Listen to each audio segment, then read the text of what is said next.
group, Magnesia's group. And since then, he's a postdoc here with us, and he will talk about this long title. So just leave the floor for you, and you can write, I mean, read it and whatever you go. Okay, thanks a lot. If I think you can hear me properly also on Zoom. Thanks for the introduction. I'm Alessio Marino. I'm a new postdoc here. And today I will present you this project I've been involved in, which is focused on outflows in general in accreting millisecond X-ray pulsars, and in particular, the special case of one source that I analyzed in the last few months. So this is, if you want, the roadmap of this presentation. I will start with the introduction of accretion and ejection in X-ray binaries in general. Then I will focus on accreting millisecond X-ray pulsars, so it's specifically this class of systems and outflows in this class, and the case study of this project, which is this source here. Finally, conclusions, and then for the people who are attending in person, I'm sorry, we will have our pizza later. And I will start with an introduction and a diagram that I think most of you are very familiar with, which is so usually it's like P dot, P diagram, here is BP, but B and P dot are proportional, so you can, I think, they look kind of the same, of neutron stars, of radio pulsars in general. So basically in this diagram, you can see that the most of the pulsars are concentrated in this area with high magnetic fields and high spin periods, relatively high spin periods. So what happens from this part, from this section, is that both the magnetic field and the tends to decay and the spin period tends to increase. So from this area here, pulsars tend to cross the so-called death line and accumulate in this area of the diagram, where the pulsar mechanism is not able to function anymore. So these pulsars here do not, these neutron stars do not appear as radio pulsars anymore in this so-called pulsars graveyard. But then how can we explain the existence of these pulsars here, which are, so if you can see, they have very low magnetic fields, so aged magnetic fields, but they also are spinning at super low spin periods. They are millisecond pulsars. So the theory that explains the very existence of radio millisecond pulsar is the so-called recycling scenario. So when neutron stars were here, they were paired with a companion star in X-ray binaries. They were accreting matter, and the accreting matter was spinning up the neutron star, so bringing the neutron stars from this region here up to cross the death line and resuscitate as radio millisecond pulses. So X-ray binaries play a crucial role in explaining, if you want, the distribution of neutron stars in the BP diagram. So I will now focus a little bit on X-ray binaries. So what are we talking about? We're talking about compact objects which are accreting matter from a companion star, which is typically a solar or subsolar star. The accreted matter has its own specific angular momentum, so it cannot fall into a straight line onto the compact object, but it rather spirals around it, building an accretion disk, and a fraction of it is expelled in the form of a jet. And this structure here is responsible for the emission from this system from radio to X-rays. In particular, in radio to infrared, we have the emission from the jet, while the disk and the corona, which is an optically thin region of the accretion flow, contributes from optical down to X-ray. And in the case of a neutron star accretor, we also have the emission, sometimes the emission from the neutron star itself or from the boundary layer, which is a black body-like spectrum at X-rays, mostly. So most X-ray binaries are transient. It means that they are not always stable, but they are typically in a quiescent state at low luminosities to then undergo sporadic outbursts, which last from weeks to months, where the luminosity increases of several orders of magnitude. This is specifically for neutron stars X-ray binaries, these numbers here. During this transition, we can see an evolution in the spectrum, because in outbursts, these spectra are X-ray spectra from X-ray binaries are very structured. We have the disk, which contributes as a disk black body. We have reflection, we have comptonization coming from the hot corona, which comptonizes the photons emitted by the disk. And then when the comptonization spectrum hits the disk, it is reprocessed by it in the form of a reflection spectrum, which here is in green, and its most striking feature is the iron line between 6 and 7 keV. In quiescence, well, we know less about the structure of the accretion flow.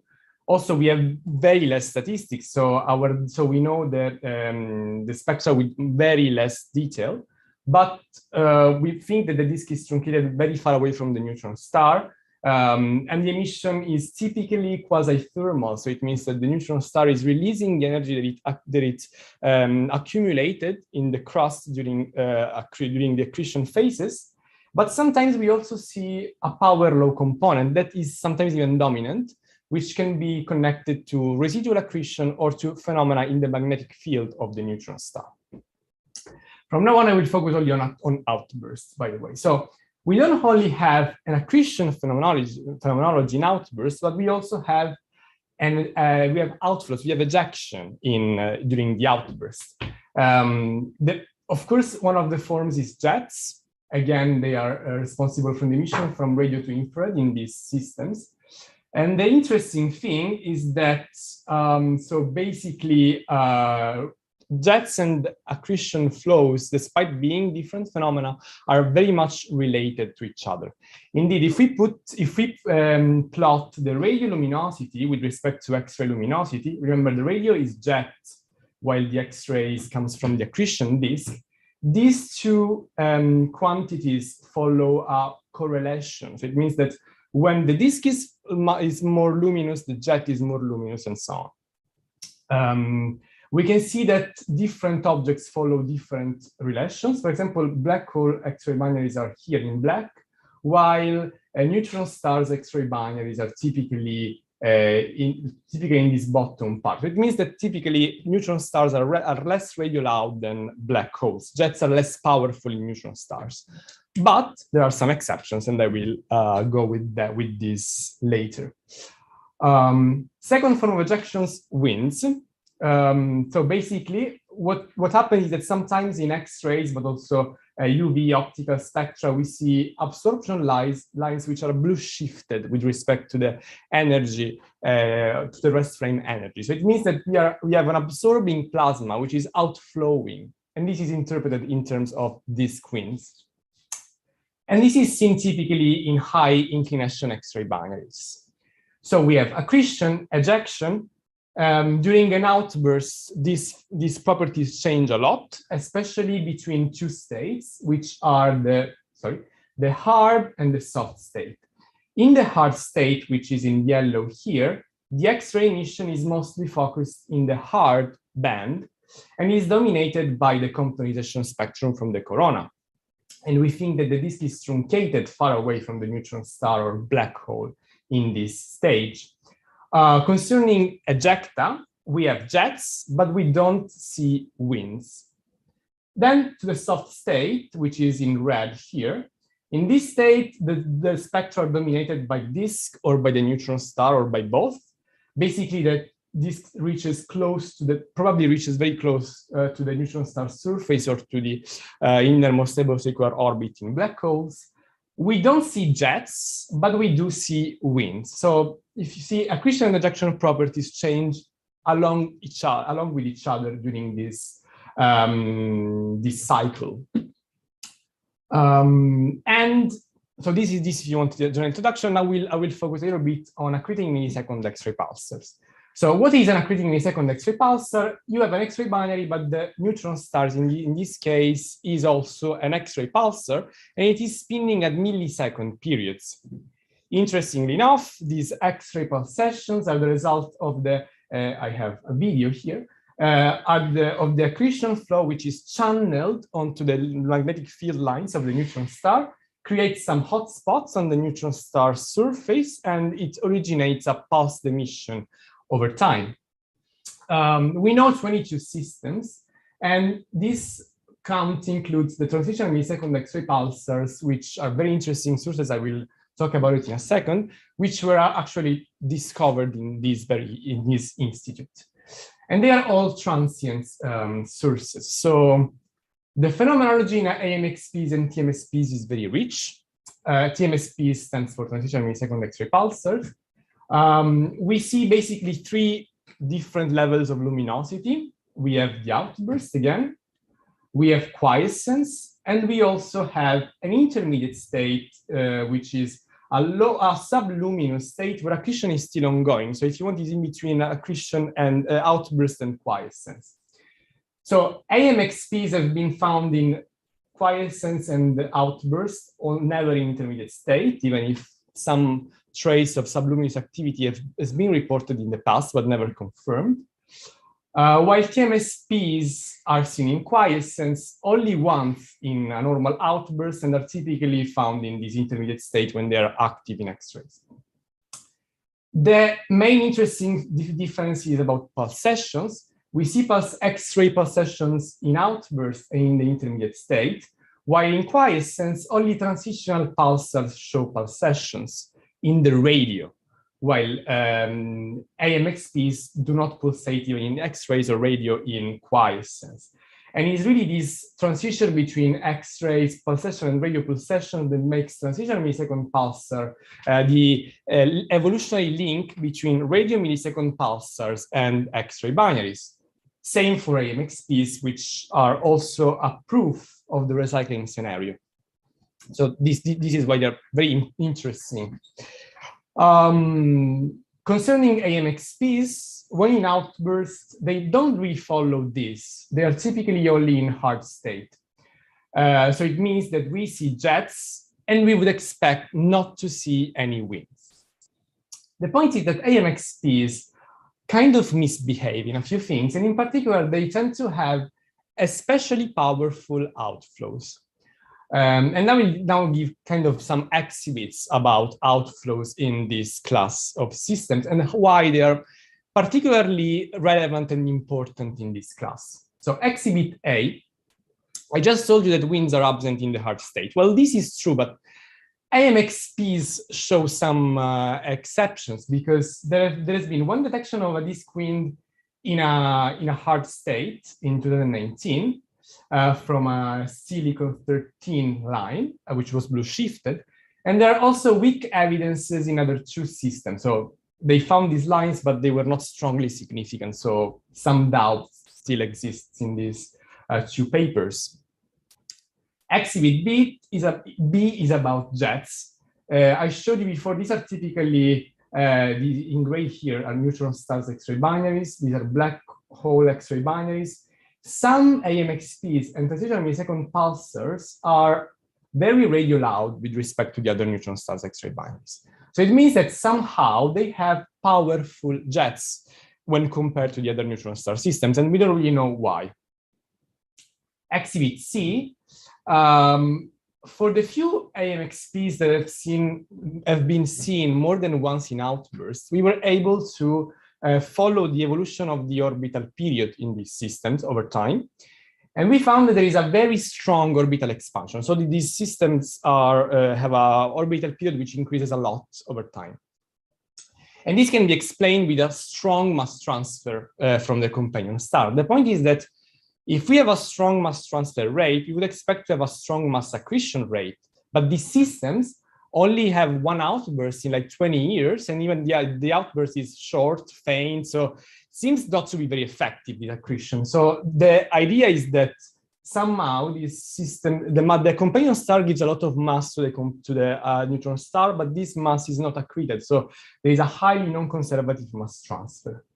And this has been also proved, if you want, by comparing simply the average luminosity from AMXPs with what we would expect in the case that all the mass transfer from the companion star would be accreted onto the neutron star. This is a work that has been done in a few papers here.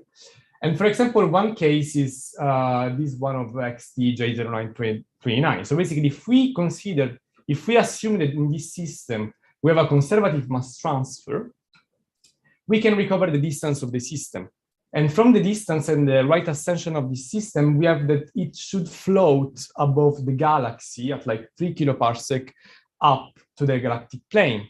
While if we assume a non-conservative mass transfer, the system would be placed here, so very close, so at the galactic plane, and this would be a more reasonable, I would say, placing for this system.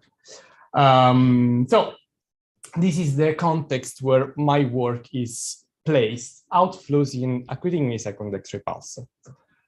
And now I will go to the results of this work I've been doing on this Swift J1749.4. This is the only accreting millisecond X-ray pulsar showing eclipses. So it's the only one for which we know the inclination of the system, which is 80 degrees. So if you want, we see the system edge on almost. So this guy here showed up only twice in 20 years. First time in 2010, and then last year in 2021 showed up 2 weeks, quite faint outbursts. So to put it in perspective, at the peak we reached the 2 times 10 to the 36 egg per second, which means 1% Eddington. So quite faint outbursts. The nice thing is that we're in the nicer era now, and we have had coverage for this outburst from dawn till dusk. The nicer, which is X-ray detector on top of the International Space Station, has been active since 2017, and it allows us to follow the evolution of, for example, of outbursts from AMXPs in the soft X-rays. And this is something new because in the Rossi X-ray telescope era, we were able to cover as well outbursts of AMXPs with very good detail, but at high energies. So this is something new, and this is something very important for AMXP science. So from this is the nicer light curve. We have nicer. We also had new star and XM Newton pointings almost at the peak of the outburst. From nicer, we can find the hardness ratio, so the ratio between the hard band and the soft band. And you can see here that during the whole outburst, this hard band was like 4 times higher, at least 4 times higher than the soft band. So this gives an indication that we are in a rather hard state, as typical for AMXPs. This work is part of a huge collaboration. We are analyzing a lot of things from this system, but today we'll only focus on the spectrum. So first of all, at the peak, we have quite a wealth of data. We have new star, we have XMM Newton, so epic PN and MOS, and we have also nicer in green, even if it's not visible here. From the analysis, so the spectrum is well modeled using a black body component, the comptonization spectrum, and the reflection coming from the comptonization again. And so from this analysis, we have that the black body comes from a region which has a temperature of almost 0.7 keV and the size of a few kilometers. This tells us that it cannot be compatible with a disk because, of course, 4-6 kilometers is even lower than the radius of neutron star. I mean, we don't know exactly the radius of neutron stars, but we expect it to be 10-12 kilometers. So it means that this comes from the surface of the neutron star, probably a hot spot on the surface of the neutron star. While from the comptonization analysis, we recovered the temperature of the corona and the gamma. These are kind of typical of our hard intermediate states, these values. And also the inner radius of the disk can be recovered from the analysis of the reflection spectrum of the iron line profile. And it's between 40 and 80 kilometers. So we have confirmation that the disk is truncated far away from the neutron star. So if you want, you can imagine this geometry for the accretion flow. We have a disk truncated far away, a hot corona in between, and a hot spot on the neutron star surface, which is partially not covered by the corona because we still see directly the emission from the hot spot. The fact that the disk is truncated far away from the neutron star is also confirmed by the fact that we don't see the disk in this spectrum. We don't see the direct contribution from the disk, but only the quantization one, which has the disk photons as seed photons. Probably the disk spectrum is hidden below 1 keV. Notice that the system is highly absorbed. So below 1 keV, we don't have basically anything. But this confirms that the disk is quite cold and probably truncated far away from the neutron star, which brings us to the question, what determines the truncation of the disk? Because so one would think that in neutron stars X-ray binaries, in low mass X-ray binary, in both, sorry, in X-ray binaries in general, so that at some point the magnetic field takes over, the magnetic pressure is too strong, and the accretion cannot proceed close to the as a disk close to the neutron star. But indeed, it is channeled to form the X-ray pulsation. The point is that if we assume this to be the magnetospheric radius, so the radius where the magnetic pressure equals the round pressure of the accretion flow, we find estimate of the magnetic field, which is 2 times 10 to the 9 Gauss, which is a lot for low mass X-ray binaries. While from long-term spin evolution, we have that the upper limit on the magnetic field is almost 1 order of magnitude lower. So it means that the magnetic field is not responsible for truncation. This is interesting because I think this is something that was never really, has never been explored, like what exactly determines the truncation of the radius in neutron stars accreting system. In black hole X-ray binaries, where we don't have a magnetic field from the compact object, we also detect a truncated disk. And what we think is that at some point the accretion flow becomes relatively inefficient. So we go from the disk to an optically thin region of the accretion flow, which, if you want, is our corona. So we can think that the same thing happens in this guy here. Another possibility is that since what we are measuring here is the inner radius of the reflecting region. If we are seeing the system at high inclination, maybe we are not seeing the whole reflecting region. So there is some self-shielding effect which must be taken into account. And this is one of the results. The second result, which is quite interesting, is that we also, in this case, we have an indication of an absorption line at about 7 keV. So it is covered here. This is energy, simply. And this is an absorption line at almost 7 keV, which can be then identified as a blue-shifted iron 26 line. So highly ionized iron plasma, which is outflowing at a velocity of 603,000 kilometers per second.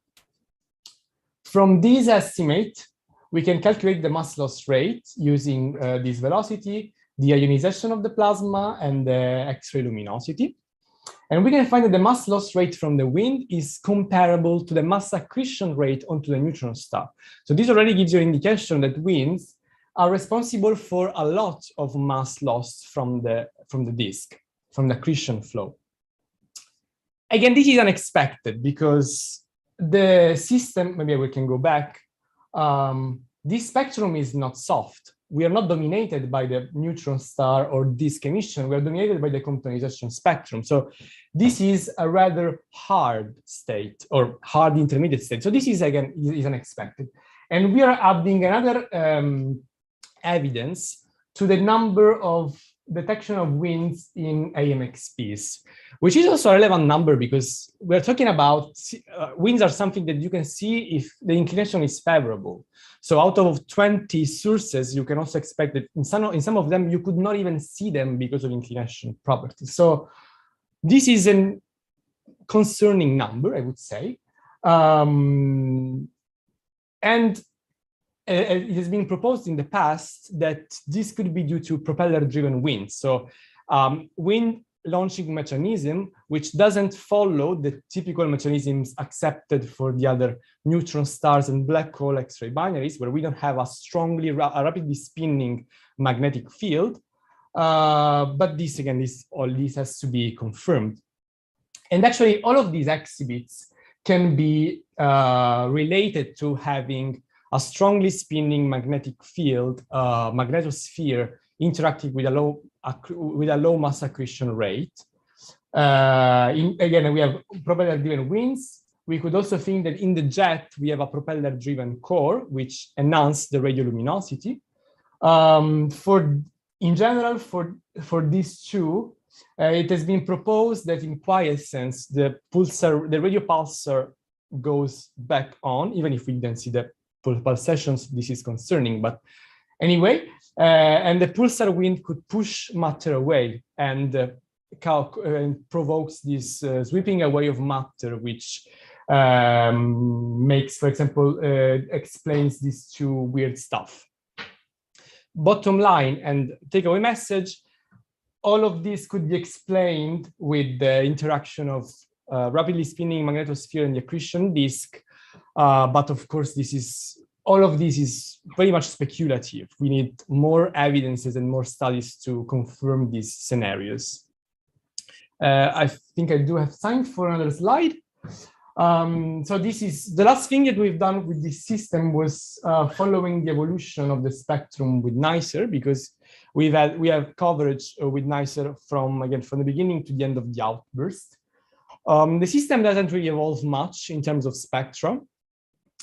For example, the detection of the disk wind is only present at the peak of the outburst, but it's also true that at the end of the outburst, statistics is very low. So maybe we don't see the wind only because the statistics is too low. But something that we do see evolve is the hotspot, the black body emission, which decreases both in size and in temperature. So this hotspot, which shrinks and cools down, tells us that when the system enters quiescence, the black body component is very, very low. So if you remember at the beginning of the talk, I was talking about quiescent spectra and how they sometimes have a power low component that is even dominant over the black body component. And this is especially present in AMXPs. And also in this case, also for this system, for example, in 2012, Legner and collaborators found that the quiescent spectrum was simply described by a power low spectrum. So we can think that we are actually witnessing the dawn of a quiescence power low spectrum, but this has to be confirmed with trying to catching again this system in quiescence and see how it behaves, how is the spectral shape of the system. So this is conclusions. Again, we have performed a comprehensive spectral analysis of Swift J1749 with excellent Newton, Nustal, and NICER.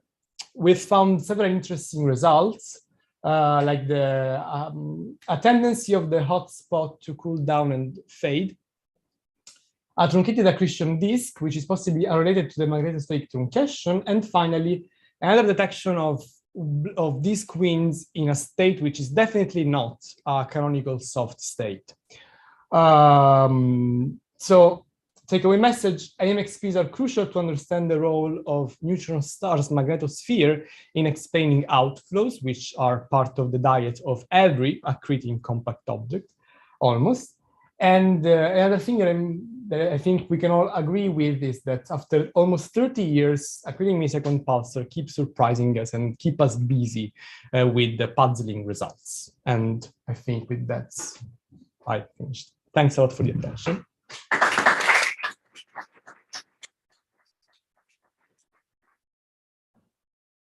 Questions for Alessio? Don't be shy. Okay. I have a curiosity. No. Very much. It was very nice talk. I have a curiosity. Why do you think you observe this wind in Arn state in this source and not in others? Is this source particular, or there are some selection effect? I mean, that's a very good question. Of course, I would like to have a secure answer to that. So again, in this case, and also in these other cases, we have we have a millisecond pulsar. So in neutron stars that are not so highly magnetized or spin less rapidly, we don't see winds in hard state, even if we looked for them. So one could say that since the magnetic field is spinning very, very highly at the interface between the accretion disk and the magnetic field, we have a propeller effect that creates these winds. But this has been done with some simulations, but it's true that the characteristics of these winds are very similar to the winds that we see in soft states. So one could just see, so probably the mechanisms could probably be the very same. The problem is that we wouldn't expect to have them in winds that are truncated far away and in states that are not typically soft. So I actually don't have, again, a secure answer to that. There was another question. Thank you. I have a question also in your result, the final result of your this one? Yes, especially the quiz. So my question is, has the source already in a quizzes state now? Or? It is now, yes. Sorry. Yeah, can you repeat the question? Yes, sorry. Probably I should do also for the question with Stefano. I don't know. It's well, I think it was loud enough. Yeah. Okay. So the question that I've been asked is about the spectral evolution seen with NICER. Correct me if I'm mistaken, if now we think that we know that the system is in quiescence. So yes, I mean, this is like the typical problem with these systems. We don't see them in X-ray monitors. So we can place an upper limit to the luminosity, which I think is like 10 to the 35 per second. What we think is that when the outburst fades, the system goes straight into quiescence. But I mean, we haven't yet checked. So we haven't pointed telescopes onto this source to check if actually this is in quiescence. Nobody can exclude, I guess, that the system is like like one of those intermediate states in transition millisecond pulsar, because the luminosity would be very low, so we could miss them. But yeah, I would say the expectation is that it is in quiescence. Probably we should trigger some observations to confirm that. Okay, thank you. Is there any other question from the audience here? Okay. Maybe What about in Zoom? See here a few people. Maybe the chat, there is one. There's one message, yeah, but I cannot read I it. think it was at the beginning, actually. Okay. Yeah, that's not a question. Okay. Okay. I have a question, but this might be a stupid question. No, sorry. there are no stupid questions.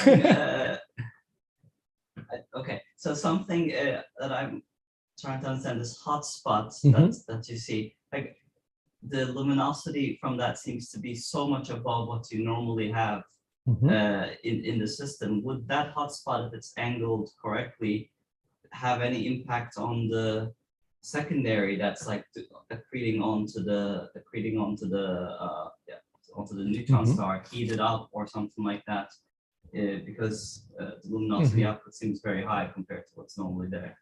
Okay, so I repeat the question for the audience, for the Zoom audience. I was, again, correct me if I'm mistaken, I was asking if the hot spot, which is very luminous, can impact the companion star, like radiating it, inflating it, I don't know.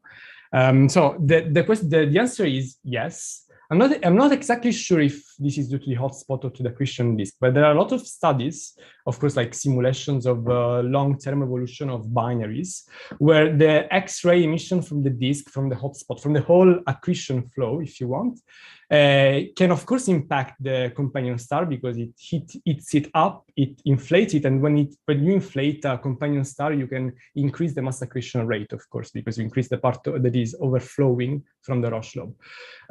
So yes, I don't have an answer to the role specifically of hotspots. This is a level of detail I was that. just wondering about the hotspot in particular because I guess it's more directed or something. So if it was angled correct, I don't know. I mean, I think it's reasonable, but I don't know if there are studies on that. But that's interesting, I have to say. Thanks. Thanks. Any other question? There's time. I mean, you are. I don't know. I think yeah. Yes. Yeah, you went quite fast. Sorry. Okay, I mean, if there's no more questions, we can stop Maybe here we can do and Zoom. thank again, Alessio. Mhm.